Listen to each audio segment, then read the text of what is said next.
आदाब, मैं तबस्सुम रजा। आज कुछ अर्ज करने से पहले मेरी आपसे रिक्वेस्ट है कि आप चंद तस्वीर को देखें।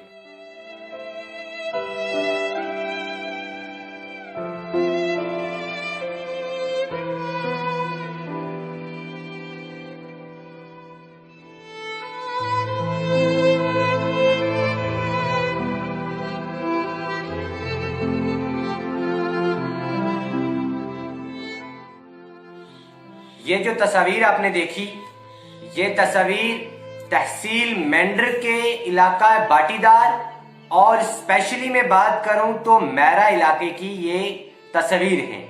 और जो आपने ये खेत देखे, ये खेत अराई कम्युनिटी जो मैरा की है, ये उनके खेत हैं। इन खेतों में चंद रोज पहले जो हेल स्टॉर्म और जो सख्त से सख्त बारिश हुई, ये उसकी वजह से ये जो फसलें हैं ये तबाह बर्बाद होकर रह गई हैं। और अगर बात की जाए तो ये जो फसलें हैं, ये जो वेजिटेबल्स हैं, ये वेजिटेबल्स सिर्फ तहसील मेंढर की ही नहीं बल्कि पूरी डिस्ट्रिक्ट पुंछ और डिस्ट्रिक्ट राजौरी की सप्लाई थी। और यही जो वेजिटेबल्स हैं ये डिस्ट्रिक्ट राजौरी, तहसील सुरनकोट, तहसील मेंढर और पूरी डिस्ट्रिक्ट पुंछ में सब्जियों की डिमांड को पूरी किया करती थी। आज बारिश होने की वजह से और हेल स्टॉर्म होने की वजह से ये सब्जियां तबाह बर्बाद होकर रह गई हैं। और इनके साथ साथ ये जो खेत हैं ये अराई कम्युनिटी के खेत हैं, जहां पर हर एक बंदा के पास 400 एकड़ से जो ज्यादा जमीन है वो दस्तयाब है और उस जमीन पर ये वेजिटेबल्स जो हैं ये ग्रो की जाती थी। और इस बार जब हमने ये जो सब्जियां हैं ये जब लगाई, इसका सीजन जो था वो भरपूर तरीके के साथ चलने ही वाला था कि कुदरती निजाम की वजह से यहाँ पर हेल स्टॉर्म और सख्त बारिश हुई और सब कुछ तबाह बर्बाद होकर रह गया। आज अगर मैं इस इलाके के लोगों की बात करूं तो तमाम के तमाम जो लोग हैं वो इस महामारी में सिर्फ इन्हीं वेजिटेबल्स पर ही डिपेंड थे। इनका कमाना, इनका खर्चा, इनके घर के जो मामलात हैं वो सारे के सारे इन्हीं सब्जियों के जरिए चला करते थे।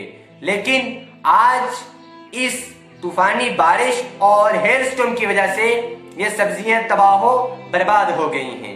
और इसके अलावा अगर हम मकई वगैरह की बात करें या दूसरे किस्म की फसलों की भी बात करें तो यहाँ की जो लोकल कम्युनिटी है उनको बहुत ज्यादा नुकसान हुआ है। इसलिए administration of tehsil Mendhar, DDC chairperson Mohammad Ishfaq sahab और district administration of Poonch, director of agriculture department से ये मेरी रिक्वेस्ट है कि आप अपनी टीम्स को यहाँ पर सेंड करें और टीम्स को सेंड करने के बावजूद यहाँ के लोगों की हौसला अफजाई करें, यहाँ के लोगों की को फाइनेंशियली सपोर्ट करें, क्योंकि यहाँ पर हर एक फैमिली में कम से कम 6 से 7 मेंबर हैं और इन तमाम फैमिलीज का जो डिपेंड था वो इन्हीं फार्म्स पर था, इन्हीं खेतों पर था। लिहाजा आज हेल स्टॉर्म और बारिश की वजह से ये तमाम खेत निस्तो नाबूद हो चुके हैं। लिहाजा आज यहाँ के लोगों को आपकी मदद की जरूरत है। और आखिर पर ये मेरी रिक्वेस्ट है कि एलजी साहब से, जनाब मनोज सिन्हा साहब से, कि वो स्पेशली जम्मू कश्मीर के एग्रीकल्चर सेक्टर पर अपनी नजर दोहराएं और उसको डेवलपमेंट के तौर पर उसको हाईली डेवलप करें। क्योंकि अगर आप जम्मू कश्मीर की डेवलपमेंट चाहते हो तो जम्मू कश्मीर में एग्रीकल्चर सेक्टर को डेवलप करना ये एक अहम रोल और एक अहम पॉइंट है। क्योंकि जम्मू कश्मीर में अगर हम देखें तो अबाउट 80% जो लोग हैं वो एग्रीकल्चर पर डिपेंड हैं। और अगर मैं बात करूं हमारे प्राइम मिनिस्टर, जो कि फर्स्ट प्राइम मिनिस्टर थे जनाब पंडित जवाहरलाल नेहरू साहब, जब वो बिहार में गए थे तो उन्होंने वहां पर अपनी एक स्पीच में कहा था कि अगर हिंदुस्तान को डेवलप करना है, हिंदुस्तान को एक एफिशिएंट कंट्री बनाना है, तो इसमें अभी 3 रिवॉल्यूशन हमको लाने पड़ेंगे।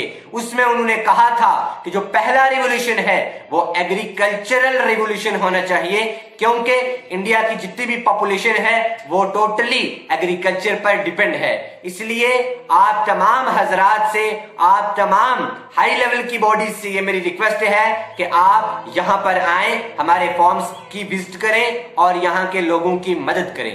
अस्सलाम वालेकुम।